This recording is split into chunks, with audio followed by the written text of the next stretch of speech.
Selamat sore Bapak Ibu Saudara-saudara yang dikasihi Tuhan. Secara khusus selamat sore untuk keluarga yang berduka, keluarga dari Bapak Pendeta Rudi Pranoto yang ada di Singapura, yang ada di Gempol, maupun dimanapun berada. Kita bersyukur pada sore hari ini kita bersama-sama hadir di rumah duka secara virtual maupun secara fisik di sini, dan secara fisik di GRI Gempol, dan juga mungkin di Singapura. Kita mengingat firman Tuhan yang berkata, lebih baik berada di rumah duka daripada di rumah pesta. Dan hari ini kita bersyukur bersama-sama mengingat kesetiaan Tuhan, pemeliharaan Tuhan untuk seorang hamba Tuhan yang baik, yang telah menyelesaikan tugasnya sampai garis akhir. Saudara-saudara yang dikasihi Tuhan, mari kita mempersiapkan diri kita bersama-sama, dimanapun Anda berada, mari kita berdiri di hadapan Tuhan. Kita bersaat teduh, mempersiapkan hati untuk beribadah kepada Tuhan.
Karena kita sekarang mempunyai imam besar agung yang telah melintasi semua langit, yaitu Yesus Anak Allah, baiklah kita teguh berpegang pada pengakuan iman kita. Sebab imam besar yang kita punya bukanlah imam besar yang tidak dapat turut merasakan kelemahan-kelemahan kita. Sebaliknya sama dengan kita, ia telah dicobai, hanya tidak berbuat dosa. Sebab itu, marilah kita dengan penuh keberanian menghampiri tahta kasih karunia, supaya kita menerima rahmat dan menemukan kasih karunia untuk mendapat pertolongan kita pada waktunya. Ibadah penghiburan untuk keluarga Pendeta Rudi Pranoto dan keluarga besar GRI pada sore hari ini kita buka dalam nama Allah Bapa, Putra dan Roh Kudus. Mari kita pujikan pujian nomor yang ke-231. Saudara-saudara, kita menyanyikan pujian Huku Milikmu.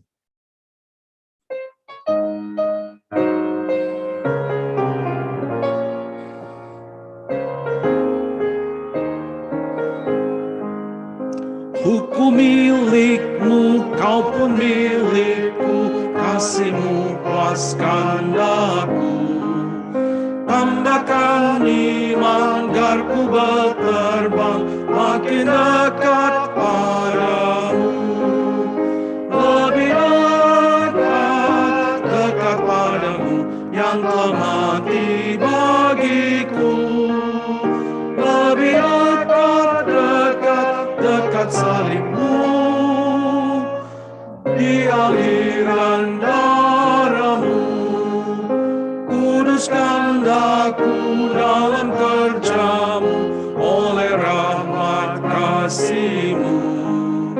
Iman dan kasih makin bertambah, makin dekat padamu. Lebih dekat padamu, yang telah mati bagiku. Lebih dekat salibmu, di aliran darahmu. Kasih terdalam, girang terbesar telah nyata padaku. Ku bersandar Tuhan, hapuskan dosa, mulia Tuhan telah nyata. Lebih dekat padamu yang telah mati bagiku. Lebih dekat salibmu, di aliran darahmu. Mari kita berdoa. Bapa di dalam kerajaan sorga, kami berterima kasih hari ini kami boleh berada di hadapan tahta kasih karunia, karena Tuhan Yesus 2000 tahun yang lalu pernah mencurahkan darahnya di atas kayu salib menggantikan kami. Sehingga hari ini kami dengan penuh keberanian, bukan berdasarkan jasa kami, tetapi berdasarkan jasa Kristus di kayu salib, kami menghampiri Engkau dan memanggil dengan sebutan Bapa. Kami bersyukur sekali lagi kami dikumpulkan di dalam rumah duka ini untuk mengingat, mengenang seorang hamba Tuhan yang baik dan setia, yang Tuhan pernah tempatkan di dalam hidup kami, di dalam Sinode Gereja Reform Injili Indonesia, maupun dimanapun. Kami bersyukur sekali lagi Tuhan untuk semua anugerah Tuhan yang Tuhan sudah pernah berikan kepada kami melalui hamba-Mu Bapak Pendeta Rudi Pranoto. Hari ini dia bersama dengan Tuhan di sorga, dan kami bersama dengan keluarga Pak Rudi, dengan keluarga Pak Billy, Bu Feni, Bu Patrice, dan juga Ibu Suli, dan semua keluarga besar yang ada di Gempol, dan jemaat Gempol yang sama-sama bersekutu secara fisik. Kami mohon kehadiran Tuhan di tengah-tengah kami. Karena kami mohon firman Tuhan yang akan menghibur, yang menguatkan kami. Ya Bapa, kiranya kebaktian ini boleh memuliakan Kristus. Demi namanya kami berdoa. Amin. Silakan duduk, Bapak Ibu dimanapun berada. Kita akan menyanyikan satu pujian lagi, yaitu satu pujian yang merupakan salah satu lagu favorit dari Bapak Pendeta Rudi Pranoto. Pujian nomor 182, bait yang pertama dan kedua.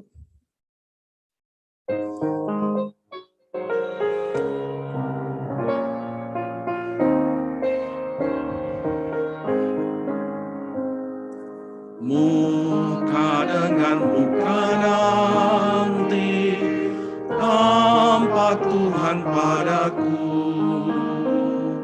Sangat indah dan mulia, Yesus Juru Selamatku.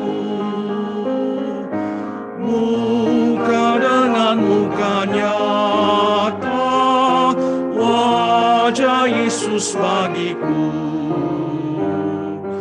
Agung sungguh dan mulia, Tuhan Yesus Rajaku. Sekarang tirai menutupi wajah Yesus bagiku, tapi nanti akan nyata kemuliaan Tuhanku. Muka dengan muka nyata, wajah Yesus bagiku. Agung sungguh dan mulia, Tuhan Yesus Rajaku. Sebelum saya menyerahkan kepada Pendeta Anton untuk menyampaikan firman Tuhan, saya secara pribadi ingin menyaksikan hal yang sangat mendalam ya dalam hidup saya. Tuhan pernah menempatkan Pendeta Rudi Pranoto yang Tuhan pakai, yang sangat mendorong saya, merekomendasikan saya untuk studi di UK, dan setelah pulang, beliau jugalah yang memperkenalkan saya kepada Pendeta Stephen Tong, kira-kira tahun 2008 ya. Dan sejak 2008, lalu ikut masterclass 2011 jadi hamba Tuhan sampai sekarang. Saya bisa berdiri di sini karena Pendeta Rudi Pranoto. Saya tahu itu kedaulatan Tuhan ya, tapi Tuhan pakai beliaulah yang terus mendorong, yang membawa. Dan saya merasa kehilangan sekali. Tapi satu hal saya bersyukur kepada Tuhan ya, tahun lalu saya diberi kesempatan, itu terakhir kali saya mengantar beliau ke Singapura bulan Maret. Saya nggak nyangka itu adalah pertemuan terakhir ya. Dan saya bersyukur masih ada kesempatan walaupun sedikit. Setiap kali saya mengatakan Om, saya panggil Om Pak Rudi itu Om ya, karena kami di Gempol panggil pendeta itu sebutan Om. Saya bilang Om, saya sangat berterima kasih. Om Rudi lah yang memperkenalkan saya kepada pendeta Stephen Tong. Saya nggak akan lupa. Dia selalu mengatakan, jangan terima kasih sama saya, terima kasih sama Tuhan, begitu ya. Dan Pak Rudi satu orang yang nggak pernah mau direpotkan. Pada waktu saya mengantar dia ke Singapura pun itu juga saya nggak beritahu secara langsung ya. Alasan saya mau check up juga. Sampai di sana, loh kamu nggak check up? Nggak Om, semua antar Om Budi. Walah kamu kenapa antar saya? Gitu ya, nggak perlu. Gitu. Tapi dia juga kelihatan senang ada yang temani. Tapi sekarang dia sudah bersama dengan Tuhan. Ya. Kalau Pak Billy mengatakan kepada papanya, terima kasih sudah mengenalkan teologi reform kepada saya mengatakan kepada Om Rudi, terima kasih sudah merekomendasikan saya untuk sekolah di luar, dan setelah itu membawa saya ketemu Pak Tong dan bisa melayani sekian lama di GRI. Saya nggak mungkin lupakan itu, dan saya berterima kasih untuk itu. Kita akan menyanyikan pujian ini lagi, mengingat beliau yang pada waktu hidup merindukan untuk bertemu muka dengan Tuhan. Hari ini dia sudah bertemu muka dengan muka. Dia bersuka cita dengan Tuhan. Ya. Dan kita tahu dia sukacitanya sungguh tak terhingga. Mari kita pujikan lagu ini dengan iman. Kita melihat beliau bersama dengan Tuhan bersukacita dengan penciptanya dan penebusnya. Dan setelah bait yang ketiga ini, Pendeta Anton akan menyampaikan firman Tuhan untuk kita. Mari kita pujikan bait yang ketiga.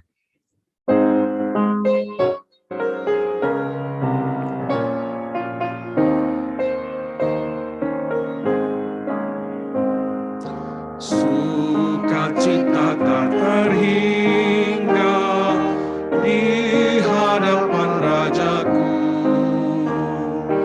bila saatnya telah tiba, ku melihat Tuhanku, muka dengan muka nyata, wajah Yesus bagiku.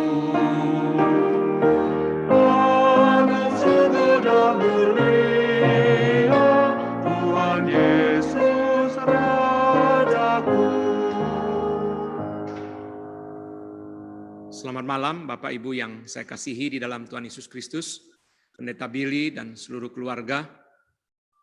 Sungguh satu kesedihan tetapi juga satu ucapan syukur menyaksikan kehidupan dari hamba Tuhan yang setia, Pendeta Rudi Pranoto. Keluarga mempunyai banyak perasaan di dalam masa-masa seperti ini, tetapi saya percaya sebagai orang percaya ada satu ucapan syukur atas pekerjaan Tuhan di dalam kehidupan dan melalui pelayanan dari Pendeta Rudi. Saya kalau tidak salah ingat mengenal Pendeta Rudi pertama kali tahun 2000 di Surabaya, waktu saya melayani sebagai mahasiswa di GRI Ngagel di Surabaya. Pendeta Rudi biasa datang juga bertemu Pak Andi atau mengikuti pelajaran dari STRIS. Saya pertama kali bertemu dengan Pak Rudi, dan setelah itu waktu saya pelayanan di Malang, juga sering bertemu dengan Pendeta Rudi. Barangkali yang paling berkesan bagi saya dari pelayanan Pendeta Rudi adalah ketika beliau melayani sebagai kepala asrama di STT Reform Injili, karena beliaulah yang selalu setiap hari bersama-sama dengan para mahasiswa. Kami para dosen, selain juga sebagai dosen yang mengajar di sekolah teologi, kami masing-masing menggembalakan gereja dan melayani dalam macam-macam pelayanan, sehingga waktu bersama mahasiswa tentu tidak bisa sebanyak-banyaknya atau seluas-luasnya. Tapi Pendeta Rudi lah yang bersama-sama dengan para mahasiswa, yang membimbing mereka, yang mengarahkan karakter mereka, dan sekarang sebagian dari mahasiswa itu sudah melayani di cabang-cabang GRI. Itu sebabnya saya percaya bahwa para mahasiswa yang sekarang sudah melayani tentu mempunyai kesan yang juga sangat mendalam, seperti yang tadi di-sharingkan sedikit oleh Pendeta Titus. Sore hari ini saya akan mengajak kita sekalian merenungkan tentang hamba Tuhan yang sesungguhnya. Hamba Tuhan yang sesungguhnya. Siapa sebenarnya yang disebut dengan hamba Tuhan yang sesungguhnya? Apakah kalau orang itu lulus sekolah teologi, umumnya gereja-gereja mengakui itu, oh dia sudah jadi hamba Tuhan. Bahkan sebagian sekolah teologi, ketika seorang baru masuk sekolah teologi, maka mahasiswa sudah dipanggil sebagai penginjil, sebagai guru Injil. Karena dianggap dia sudah menjadi hamba Tuhan.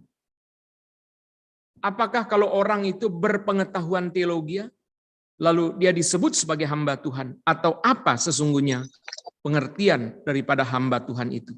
Mari kita membaca firman Tuhan dari 1 Samuel pasal pertama, ayat yang ke-24 sampai dengan 28. 1 Samuel pasal yang pertama, ayat yang ke-24 sampai dengan 28. Setelah perempuan itu, Hana, mama dari Samuel, setelah perempuan itu menyapih anaknya, dibawanyalah dia dengan seekor lembu jantan yang berumur 3 tahun, 1 eva tepung dan sebuyung anggur, lalu diantarkannya ke dalam rumah Tuhan di Silo. Waktu itu masih kecil betul kanak-kanak itu. Setelah mereka menyembeli lembu, mereka mengantarkan kanak-kanak itu kepada Eli. Lalu kata perempuan itu, mohon bicara tuanku, demi tuanku hidup, akulah perempuan yang dahulu berdiri di sini di dekat tuanku untuk berdoa kepada Tuhan. Untuk mendapat anak inilah aku berdoa, dan Tuhan telah memberikan kepadaku apa yang kuminta daripadanya. Maka aku pun menyerahkannya kepada Tuhan. Seumur hidup terserahlah ia kepada Tuhan. Lalu sujudlah mereka di sana menyembah Tuhan. Malam hari ini di dalam waktu yang singkat ini kita akan merenungkan beberapa definisi daripada seorang hamba Tuhan.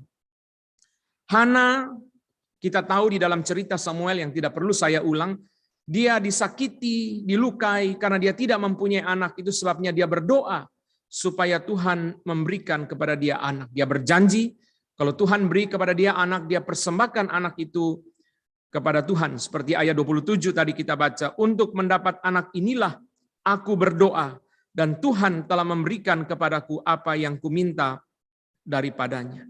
Secara definisi yang pertama kita belajar dari Hana. Hana bukan Samuel, tetapi secara Hana mempunyai hati sebagai seorang hamba Tuhan.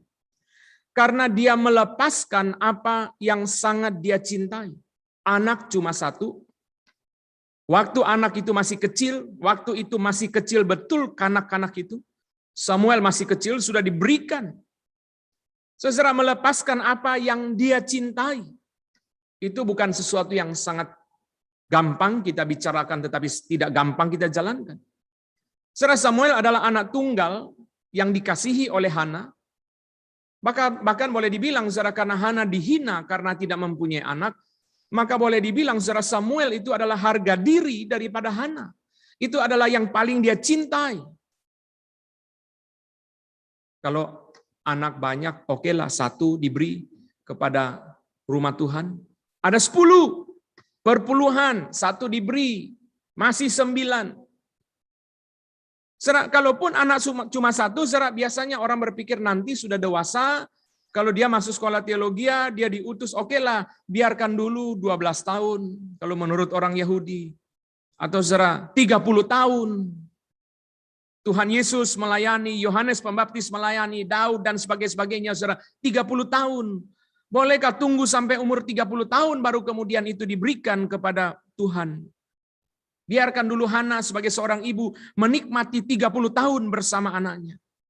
Tapi sekarang anak cuma 1, bukan banyak. Tidak tunggu sampai 30 tahun. Berapa kali di dalam 1 Samuel ini berkata, masih kecil betul kanak-kanak itu. Hana berikan kepada Tuhan, dan saudara di dalam pasal yang kedua nanti kita lihat hanya 1 tahun sekali dia datang ke rumah Tuhan membawa persembahan, dan waktu itu dia membawa jubah kecil-kecilan untuk Samuel. Saudara, dia menunggu 1 tahun, saya percaya tunggunya lama. Bagi saudara kita yang membaca cuma berapa kalimat, saudara, dia tunggu 1 tahun itu barangkali seperti 10 tahun untuk bertemu dengan anak dia satu-satunya yang sangat dia cintai.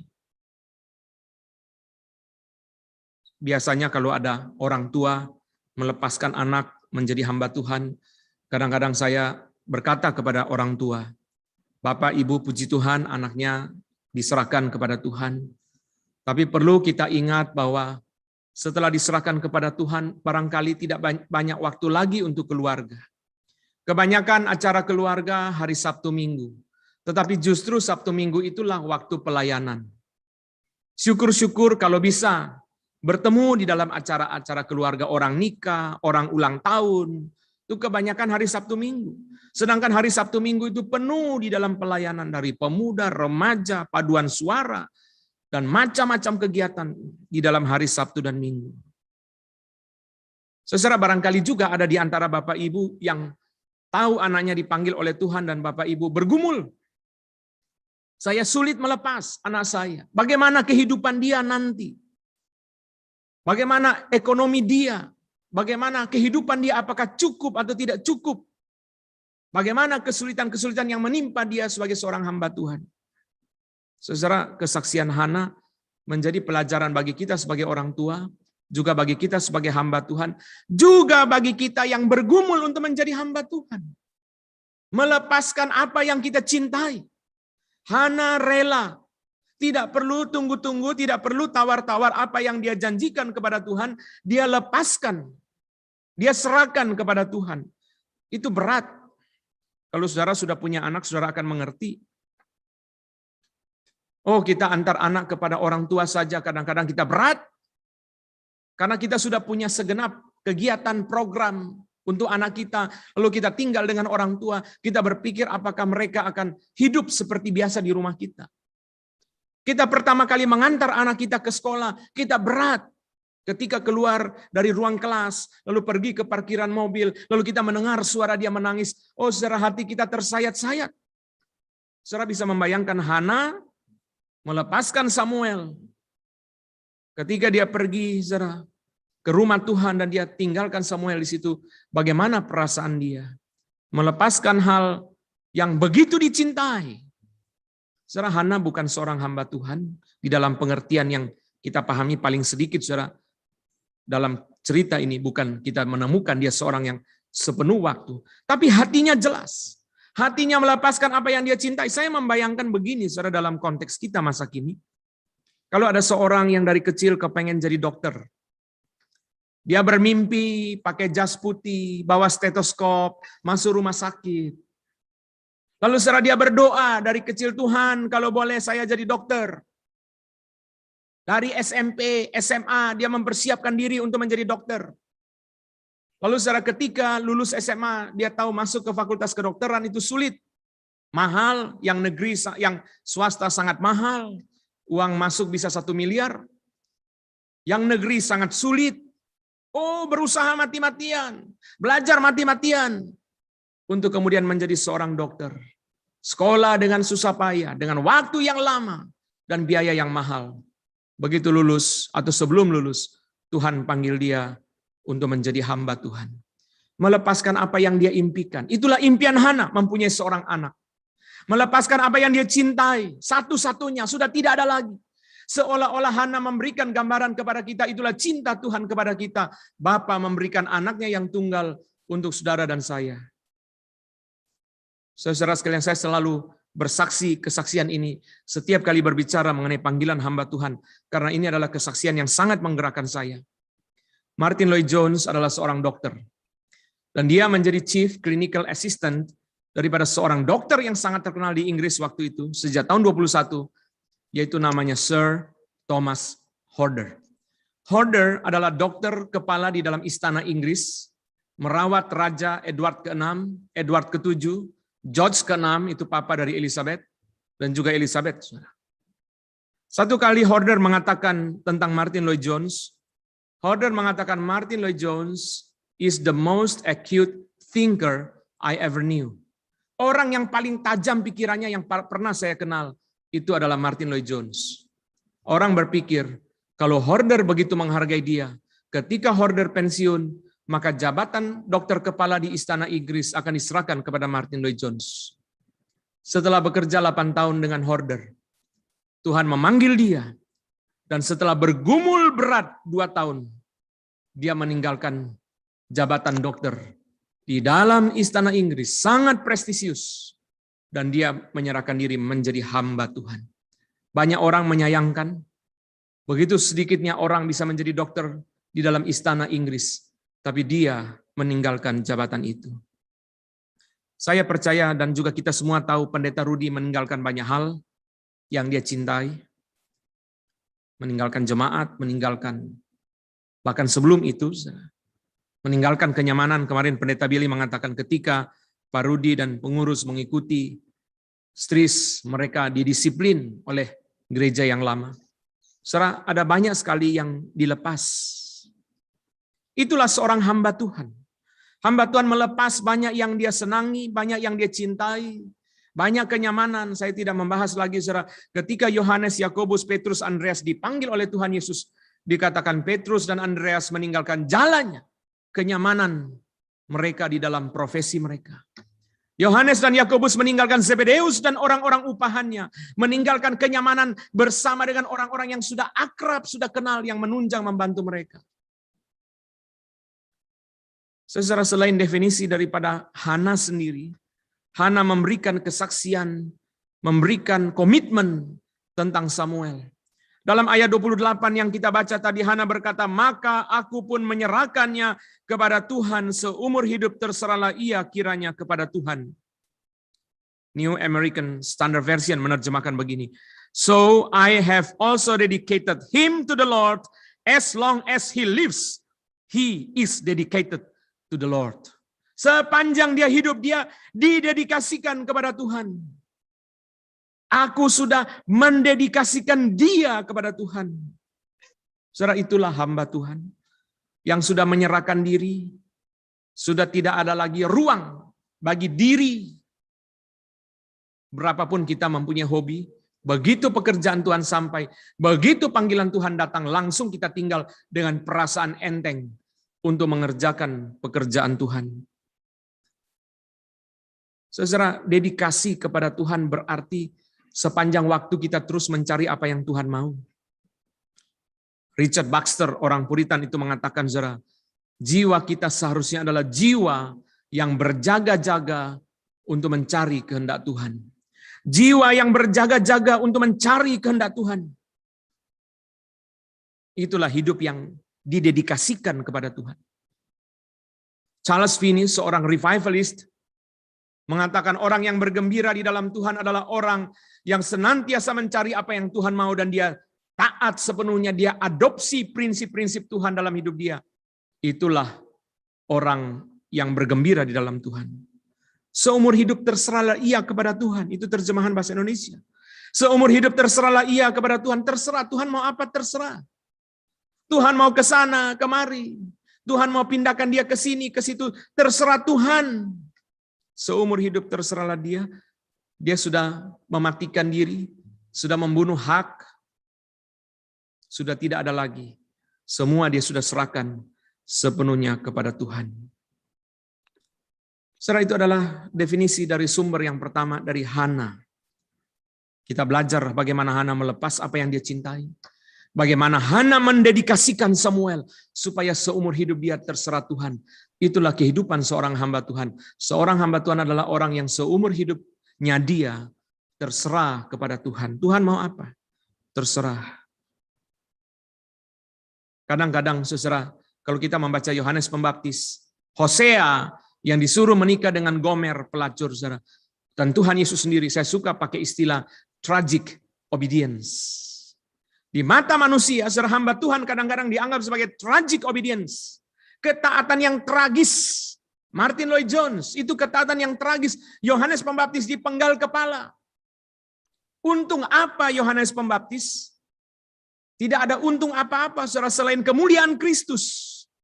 Dia kehilangan kepala. Tidak memperoleh warisan apapun. Tidak menikah bahkan. Saudara. Tapi kemuliaan Kristus itu untungnya dia. Untungnya Yohanes Pembaptis adalah kemuliaan Kristus. Untungnya orang yang mentaati Tuhan, bahkan di dalam ketaatan yang tragis menurut dunia. Itu adalah kemuliaan Tuhan melalui kehidupan mereka. Secara definisi yang kedua dari Maria. Mari kita baca Lukas 1 ayat yang ke-38. Injil Lukas pasal pertama ayat yang ke-38. Setelah mendengar perkataan malaikat, inilah jawaban Maria. Kata Maria, Sesungguhnya aku ini hamba Tuhan. Jadilah padaku menurut perkataanmu itu. Lalu malaikat meninggalkan dia. Saudara sekalian, Maria menerima berita, oh, kabar gembira, engkau akan mengandung juru selamat. Dalam perspektif kita orang Kristen pada masa kini, iya. Philip Yancey mengatakan, Maria adalah orang pertama yang menerima Yesus dengan segala risiko. Maria adalah orang pertama yang menerima Yesus dengan segala risiko. Mungkin umur 14, sebab para ahli mengatakan marriageable age, pada waktu itu umur 14, usia seorang perempuan bisa menikah. Saudara, Alkitab tidak mencatat reaksi orang tua Maria, dan memang itu tidak menjadi fokus. Saudara, di dalam masyarakat kita, modern, di kota Jakarta sekalipun, kalau ada seorang anak perempuan hamil di luar nikah, orang tua akan ngamuk. Saudara, tidak dicatat zaman itu reaksi orang tua Maria. Reaksi masyarakat, bagi saya, penolakan masyarakat di Bethlehem terhadap Yusuf dan Maria itu wajar. Sebab mereka tentu ragu-ragu kepada orang muda yang datang dengan kondisi hamil tua, ini sudah menikah atau belum. Mereka ragu-ragu tentunya. Terlepas dari memang waktu itu kamar-kamar tamu penuh dan banyak alasan yang lain. Tapi mereka ragu-ragu. Masyarakat Yahudi adalah masyarakat yang suspicious society, masyarakat yang curiga. Saudara sekalian, semua itu tidak dicatat, tapi kita bisa membayangkan. Maria menerima. Kalimat ini adalah kalimat berat. Sesungguhnya aku hamba Tuhan, jadilah padaku menurut perkataanmu, perkataan malaikat. Dan menurut catatan Lukas tentang para gembala, ketika malaikat datang membawa perkataan malaikat, gembala berkata, itu yang dikatakan Tuhan. Berarti gembala memahami bahwa perkataan malaikat itu yang dia bawa adalah firman Tuhan. Maria terima kehendak Tuhan bagi dia. Sulit, pahit, bukan hanya sulit, pahit.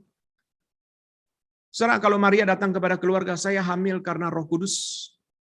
Keluarga akan memaki dia, sudah berbuat dosa, masih berani pakai nama Roh Kudus. Saudara, berat. Itu sebabnya Yusuf tidak tahan, dia ingin menceraikan Maria diam-diam.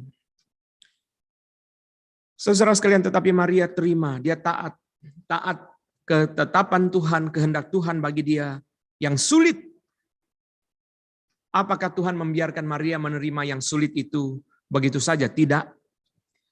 Sebab Lukas 1 ayat 30 yang kita sudah kenal, semua malaikat berkata kepada Maria, jangan takut, hai Maria, sebab engkau beroleh kasih karunia di hadapan Allah. Jangan takut, hai Maria, sebab engkau beroleh kasih karunia di hadapan Allah. Ini pegangan dia. Kasih karunia Allah adalah pegangan Maria. Dia menerima dan sepenuh hati. Saudara. Kalau ada orang mengalami seperti itu, saudara, yang tidak dia sukai, yang sulit bagi dia, dia terima kehendak Tuhan itu, tapi dia asal-asalan. Izinkan saya, saudara, perkenalkan kepada saudara atau perlihatkan kepada saudara satu lukisan dari Arthur Hooks. Inilah lukisan Maria yang paling saya sukai. Saudara, lukisan ini menggambarkan Maria terlihat bukan seperti mama, tapi seperti cicinya, seperti kakak perempuan daripada bayi Tuhan Yesus. Saudara, dia menarik kain, kalau saudara melihat di dalam lukisan itu, saudara, ketika dia menarik kain itu, saudara, dia menarik dengan sepenuh hati. Tidak asal-asalan. Saudara, seorang anak perempuan remaja yang mengurusi, menjalankan kehendak Tuhan yang pahit bagi dia dengan sepenuh hati. Ada 5 malaikat di situ. Ada malaikat, 1 pegang lampu, 1 menggendong bayi, dan 3 yang ada di atas. Bagi saya, saudara, itu adalah pelaksanaan daripada perkataan perkataan daripada Gabriel bahwa kasih karunia Tuhan menyertai engkau. Tuhan seperti mengutus malaikat mendampingi Maria.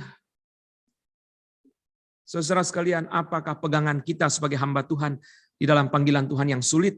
Kita harus akui dengan jujur, tidak dibuat-buat, tidak di-beautifies. Oh, panggilan hamba Tuhan enak, itu penipuan. Memang sulit, memang berat, tetapi pegangan kita adalah kasih karunia. Seperti yang dikatakan oleh Rasul Paulus, aku ada sebagaimana aku ada karena kasih karunia Allah. Livingstone melayani di Inggris. Sangat sulit pelayanan dia. Saudara, dia menerima panggilan Tuhan melalui Robert Moffat pada masa di mana dia akan berangkat ke China, tetapi perang candu menyebabkan kapal lama menjemput mereka yang akan berangkat ke China. Di tengah-tengah penantian kapal yang sangat lama itu, Robert Moffat kembali dari Afrika dan Moffat melayani di pesisir pantai. Dan Moffat berkata kepada dia, setiap hari saya lihat dari pinggir pantai, di desa-desa itu banyak asap membubung ke langit. Saya tahu ada banyak orang yang tinggal di desa-desa di gunung itu, mereka belum pernah mendengar Injil. Ketika mendengarkan kalimat itu, Livingstone kemudian mengambil keputusan. Dia berangkat ke Afrika, bukan di pinggir pantai, di atas gunung. Perjalanan yang begitu sulit. Kalau saudara bisa menonton filmnya di YouTube, saudara, ketika Henry Morton Stanley yang diutus oleh koran dari New York datang untuk mencari dia, saudara, Henry Morton Stanley mengatakan, saya berjalan kaki dari Zanzibar 1 tahun. Dan ketika Stanley ketemu dia, Stanley sudah dalam keadaan sakit, saudara. Jalan kaki 1 tahun. Saudara, Livingstone digigit binatang buas sampai hancur tangannya. Tapi ketika dia kembali ke Inggris, orang tanya, apa peganganmu selama pelayanan di Afrika? Dia berkata, Tuhan berjanji, aku menyertai engkau senantiasa sampai kesudahan zaman. Itu pegangan saya. Dan saudara kalau mengikuti kehidupan Livingstone, saudara akan tahu bahwa Livingstone was not only a missionary. Dia bukan hanya seorang misionaris. Dia seorang geographer, seorang pembuat peta, seorang penemu flora dan fauna, dan banyak karya mandat budaya yang ditemukan oleh Livingstone selama dia berada di Afrika. Itu sebabnya dia bertanya kepada Henry Morton Stanley, siapa yang mengutus engkau? National Geographic Society? Bukan. Gereja? Bukan. Koran mengutus saya datang mencari tahu Livingstone masih hidup atau tidak. Waktu dia ketemu saudara di antara orang-orang hitam, hanya ada 1 orang bule, 1 orang barat. Dia salami Livingstone dan dia berkata, Dr. Livingstone, I presume. Saya kira ini Anda. Pasti ini Anda. Sudah tidak ada orang lain. Livingstone melayani di dalam pelayanan yang pahit itu dengan berpegang kepada janji Tuhan bahwa Tuhan menyertai orang yang memberitakan Injil sampai kesudahan zaman. Saudara, panggilan hamba Tuhan memang tidak mudah, tapi bukan Tuhan membiarkan. Ketika saudara mentaati, ada upah kemuliaan Tuhan. Ada berkat kemuliaan Tuhan seperti ketika Nuh memberkati Sem. Saudara, berkat daripada Yafet, diperluaslah kemah Yafet. Tapi berkat daripada Sem, terpujilah Allah Sem. Bagi saya itu berkat yang sangat agung. Terpujilah Allah Sem, berkat kemuliaan Tuhan melalui kehidupan dan di dalam kehidupan Sem. Saudara, ketika kita mentaati panggilan Tuhan, sulit, tetapi ada kemuliaan Tuhan. Itu upah kita, ada kasih karunia dari Tuhan, itu pegangan kita. Yang terakhir, saudara, kita melihat definisi dari Tuhan Yesus. Hamba Tuhan itu seperti apa? Mari kita lihat Filipi pasal kedua, teks yang sudah sangat kita kenal. Ayat yang ke-6 sampai dengan 8. Filipi pasal kedua, ayat yang ke-6 sampai dengan ayat yang ke-8. Yang walaupun dalam rupa Allah tidak menganggap kesetaraan dengan Allah itu sebagai milik yang harus dipertahankan, melainkan telah mengosongkan dirinya sendiri dan mengambil rupa seorang hamba dan menjadi sama dengan manusia. Di dalam keadaan sebagai manusia, ia telah merendahkan dirinya dan taat sampai mati, bahkan sampai mati di kayu salib. Saudara, dari Tuhan Yesus tentu ada banyak definisi hamba Tuhan yang bisa kita pelajari.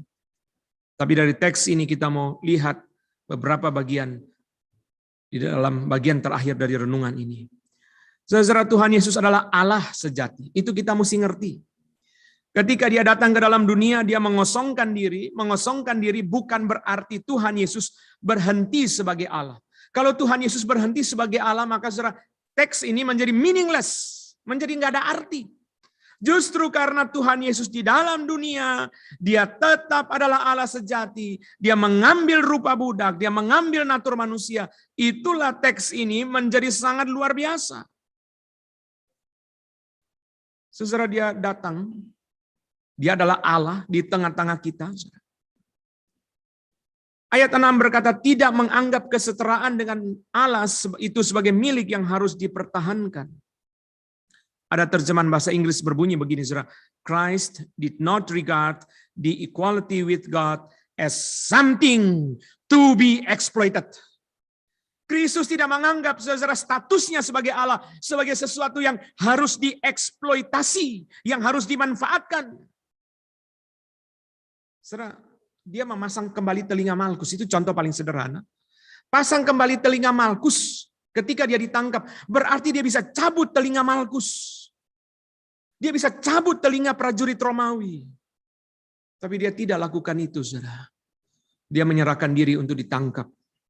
Saudara sekalian, datang di dalam penolakan, teks yang terkenal, serigala mempunyai liang, burung-burung mempunyai sarang, tetapi anak manusia tidak mempunyai tempat meletakkan kepala. Saudara perhatikan, bahasa aslinya bukan singular, tetapi plural. Bukan serigala mempunyai liang, bukan serigala. Bukan burung mempunyai sarang, tetapi burung-burung. Saudara, Tuhan Yesus mau berkata, saudara, commonly, saudara, animals have their own home.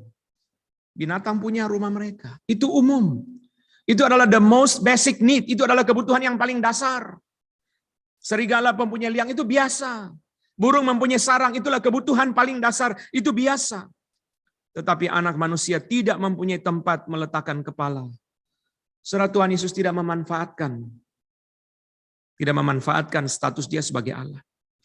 Saudara, dalam dunia bahkan kita hamba Tuhan, kita bisa memanfaatkan jabatan kita sebagai gembala sidang, sebagai hamba Tuhan. Pendeta Stephen Tong sering mengingatkan kita, jangan pakai yang jelek-jelek, beri kesan you miskin sampai orang kasihan sama you. Meskipun kita bukan memakai baju yang mahal, tetapi baju yang baik, saudara. Saudara, supaya kita jangan exploit. Jangan exploit jabatan kita, jangan memanfaatkan jabatan jemaat. Saya takut, saudara, kalau menghubungi jemaat untuk urusan-urusan pribadi karena dipengaruhi ayat ini, saudara. Tuhan Yesus tidak memanfaatkan status dia sebagai Allah.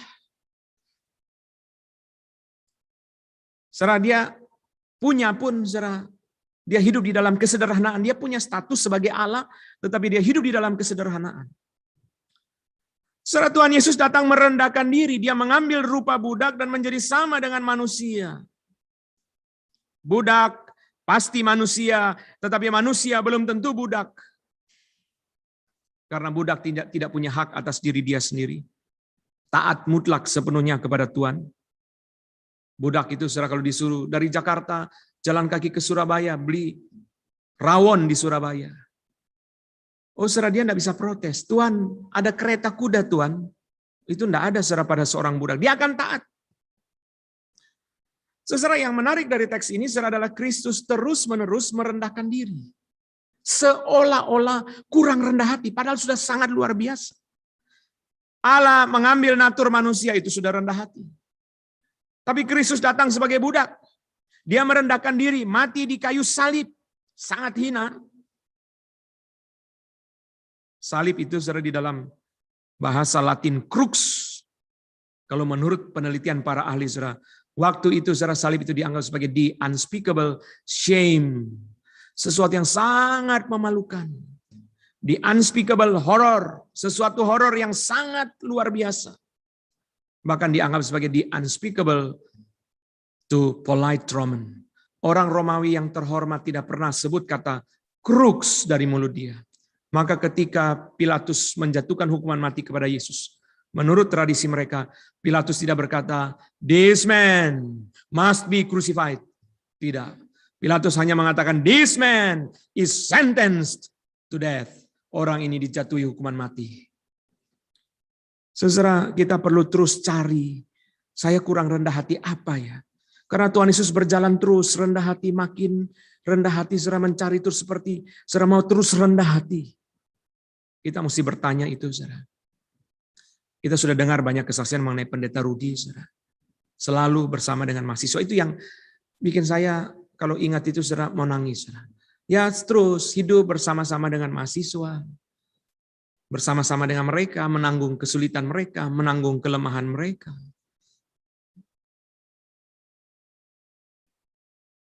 Tadi istri saya mengatakan, waktu ada kebaktian konser Pak Billy di Kebon Jeruk, "Oh, Pak Rudi tidak makan bersama-sama kami pengurus." Kami undang Pak Rudi, mari makan sama Pak Billy, sama-sama pengurus. Pak Rudi pergi dan makan di warung bersama mahasiswa. Saya baru ingat saudara peristiwa itu. Tidak makan bersama-sama kami, sudah sediakan makanan untuk Pak Billy, untuk para tamu. Tapi pergi kemudian makan dengan mahasiswa di luar, di tempat yang sederhana. Saudara, kita belajar kerendahan hati dari Pak Rudi. Tentu banyak. Yang terakhir, saudara sekalian, adalah di dalam teks Filipi 2 ini, saudara, dikatakan Tuhan Yesus itu taat sampai mati. Taat sampai mati bagi saya mempunyai dua makna, saudara. Makna yang pertama, saudara, obedience, obey until the point of death. Taat terus dalam kondisi apapun sampai titik kematian. Tidak pernah tidak taat, taat terus. Yang kedua, saudara, taat sampai mati berarti saudara taat sampai membayar dengan kematian. Kematian adalah the price of his faithfulness, adalah harga dari kesetiaan dia. Itulah taat sampai mati, saudara. Saudara, dari teks Maria dan dari teks Tuhan Yesus tadi kita belajar, memang seorang hamba Tuhan itu intinya pada ketaatan, saudara. Saudara lihat Yunus. Kalau saudara bilang hamba Tuhan itu khotbah, betul memang kita mendorong hamba Tuhan persiapan khotbah, gumulkan khotbah dengan sungguh-sungguh. Tapi Yunus berkhotbah hanya satu kalimat, saudara. Dosen homiletika manapun, saudara, akan beri nilai rendah kepada Yunus. Karena Yunus hanya berkhotbah satu kalimat, saudara. Tapi khotbah dia begitu disertai oleh Tuhan. Karena ketaatan Yunus itu poin. Tentu hamba Tuhan tidak boleh saudara dengan kalimat ini, oh berkhotbah asal-asalan Yunus cuma satu kalimat. Kalau gitu saya dua kalimat sudah lebih baik dari Yunus. Bukan begitu maksudnya, saudara. Tapi ketaatan Yunus itu adalah satu pelajaran, saudara. Bukan dinilai saudara dari, oh berapa dia itu saudara berkhotbah, membaca buku, saudara. Saya tidak berarti saudara orang yang membaca buku, saudara. Revivalist George Whitefield membaca buku Matthew Henry 4 kali. Kali yang keempat dia baca sambil berlutut, saudara. Tapi kalau saudara tanya John Sung, saudara tanya Charles Finney, saudara tanya D.L. Moody, revivalist yang pernah ada di dalam sejarah, kebanyakan khotbah mereka datangnya dari saat teduh. Dari saat teduh John Sung dia catat-catat. Setiap hari John Sung saat teduh 11 pasal. Dia renungkan, dia bikin ringkasan. Itulah bahan khotbah dia. D.L. Moody, Charles Finney, John Wesley, saudara temukan hal yang sama. Ada yang sangat profesional seperti Charles Spurgeon. Spurgeon mempunyai persiapan khotbah yang sangat modern dan sangat profesional dan Tuhan pakai. Tapi saudara bukan itu poinnya. Seorang hamba Tuhan itu ada pada ketaatan. Saudara, kerinduan saya dengan renungan pada malam hari ini. Saya berdoa Tuhan, satu orang hamba Tuhan sudah Engkau panggil kembali. Kiranya saudara-saudara yang mendengar khotbah pada malam ini, khususnya pemuda-pemudi, saya mendorong saudara, kalau Tuhan memanggil saudara, saudara berkata, Pak Rudi sudah dipanggil oleh Tuhan, sekarang giliran saya. Serahkan diri, seumur hidup terserah Tuhan. Saya mendorong, mengundang, memanggil anak-anak muda. Biarlah engkau juga berkata, tidak boleh satu hamba Tuhan meninggal, tidak ada orang lain lagi menjadi hamba Tuhan. Harus ada lebih banyak orang menjadi hamba Tuhan. Mari kita berdoa supaya di gereja-gereja kita, di cabang-cabang GRI, Tuhan bangkitkan lagi lebih banyak orang menjadi hamba Tuhan. Supaya pekerjaan Tuhan itu diteruskan. Karena Tuhan Yesus berkata, tuaian memang banyak, tetapi pekerja sangat sedikit. Kiranya Tuhan bangkitkan dari tengah-tengah kita orang-orang yang sungguh-sungguh mempunyai hati sebagai seorang hamba Tuhan. Seperti yang sudah kita saksikan di dalam kehidupan dari Pendeta Rudi Pranoto. Kiranya Tuhan memberkati kita. Mari kita berdoa. Tuhan, kami mengucap syukur untuk kehidupan seorang hamba Tuhan yang menjadi nyata memberi kepada kami pengertian apa artinya seorang hamba Tuhan. Ya Tuhan, kiranya Tuhan membangkitkan pemuda-pemudi di dalam masa kami untuk melanjutkan pekerjaan Tuhan yang sudah selesai dikerjakan oleh Pendeta Rudi Pranoto. Kami rindu dari cabang-cabang GRI, Tuhan bangkitkan lebih banyak lagi pemuda-pemudi menjadi hamba-Mu. Yang rela taat, meskipun sulit untuk menerima panggilan Tuhan, menyerahkan diri, dan berbuah bagi kemuliaan Tuhan. Kami berdoa Tuhan, supaya dari pelayanan para mahasiswa yang sekarang sudah menjadi hamba Tuhan, Kiranya mereka juga menghasilkan lagi pemuda-pemudi yang menjadi hamba Tuhan. Supaya diutus masuk ke dalam sekolah teologi, dibimbing sebagaimana mereka juga dulu dibimbing oleh Pendeta Rudi Pranoto. Terima kasih Tuhan untuk kesaksian dari firman. Segala hormat dan kemuliaan bagi Tuhan. Dalam nama Tuhan Yesus kami berdoa. Amin. Saya serahkan kepada Pendeta Titus.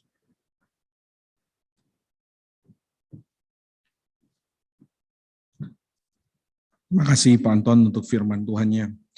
Bapak Ibu Saudara yang dikasihi Tuhan, salah satu hal yang menonjol dari Pendeta Rudi adalah seorang yang menyerah kepada Tuhannya. Beliau di dalam berbagai hal bukan saja memberitakan tentang kedaulatan Tuhan, tapi benar-benar mengalaminya, dan beliau mengungkapkan itu di dalam satu pujian, "Ku tak dapat jalan sendiri," satu pujian yang direkam beberapa waktu yang lalu sebelum dipanggil Tuhan. Malam ini kita akan menyaksikan bersama-sama dan diiringi oleh Pak Pendeta Billy yang memainkan piano. Kita menyaksikan satu pujian yang sangat indah, satu ungkapan doa penyerahan dia kepada Tuhan. "Ku tak dapat jalan sendiri, biarlah sinarmu menerangiku, sebab ku tak dapat jalan sendiri." Saya persilakan tim Alfi untuk memutarnya, dan setelah ini kita akan mendengarkan kata ucapan dari keluarga besar di Gempol, dari adik dari Om Rudi, yaitu Tante Elsie yang akan mewakili keluarga di Gempol untuk menyampaikan ucapan terima kasih. Saya persilakan kepada tim Alfi.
Saya ucapkan selamat malam kepada Bapak Ibu Saudara yang hadir di dalam acara ibadah penghiburan malam hari ini.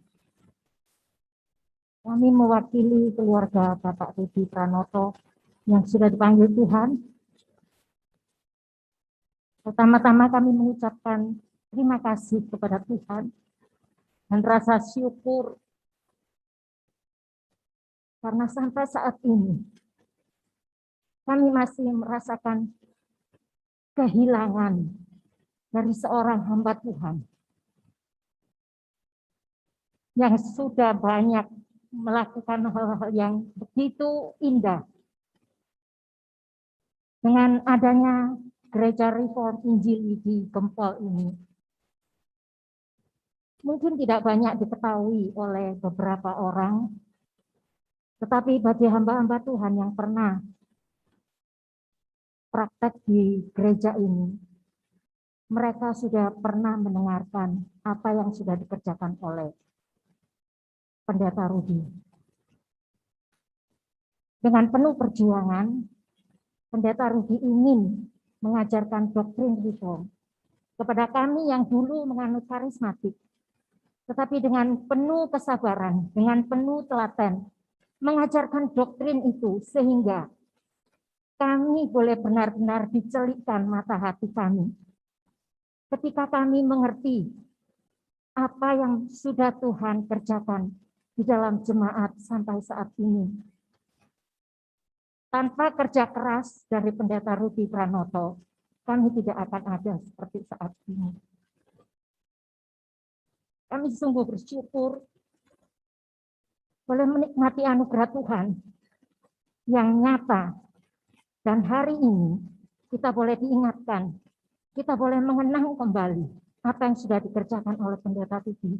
Dan biarlah itu boleh menjadi dorongan kita sebagai jemaat untuk terus boleh mengabarkan Injil.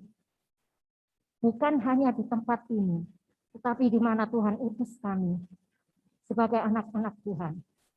Dan sebagai terakhir dari kalimat yang sering mengingatkan kepada kami semua, apa yang sudah dikatakan oleh Pendeta Rudi di dalam Ibrani 11 ayat 1.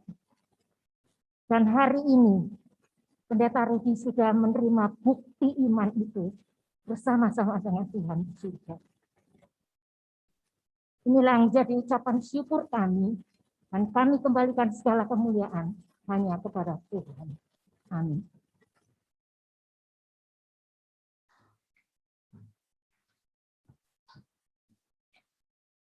Demikian Tante Elsa mewakili keluarga besar Om Rudi di Gempol. Bapak Ibu, saudara-saudara yang dikasihi Tuhan, kebaktian penghiburan malam ketiga ini akan segera kita akhiri, tapi kita akan terus mengingat, mendoakan untuk keluarga dari Bapak Pendeta Rudi. Dan kita terus mengingat akan setiap hal baik, kenangan indah dan teladan yang kita akan bisa terus lakukan, ya. Kita ikuti teladan beliau. Kita akan mengakhiri ibadah kita di sini. Bapak Ibu Saudara yang di Gempol, di Singapura maupun di mana berada, mari kita berdiri di hadapan Tuhan Allah Tritunggal. Mari kita mengembalikan pujian, hormat, dan syukur kepada Allah Tritunggal, dan kita menerima berkat darinya. Doksologi.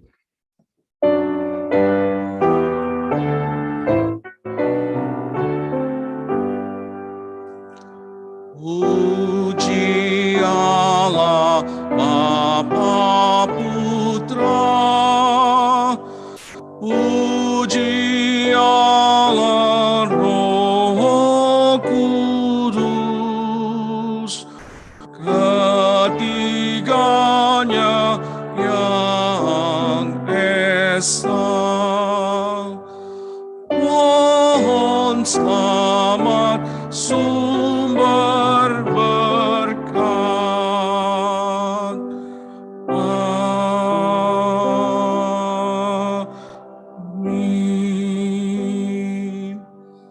Jemaat yang dikasihi Tuhan Yesus, arahkanlah hati dan pikiranmu kepada Allah Tritunggal, terimalah berkat darinya.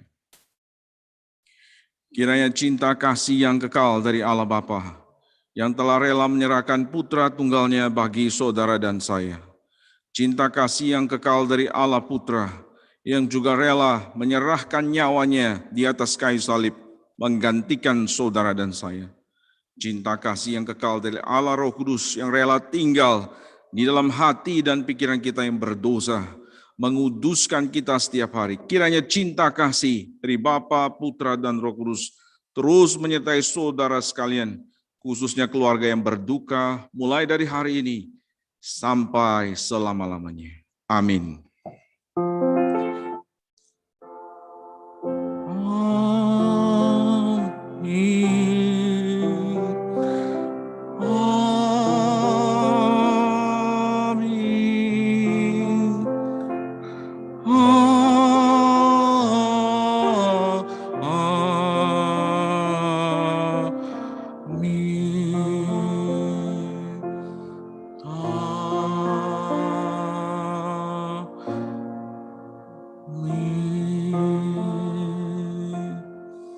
Silakan duduk. Saat teduh, kebaktian penghiburan sudah selesai. Tuhan memberkati kita.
Kenyangkanlah kami di waktu pagi dengan kasih setiamu, supaya kami bersorak-sorai dan bersukacita semasa hari-hari kami. Buatlah kami bersukacita seimbang dengan hari-hari Engkau menindas kami, seimbang dengan tahun-tahun kami mengalami celaka.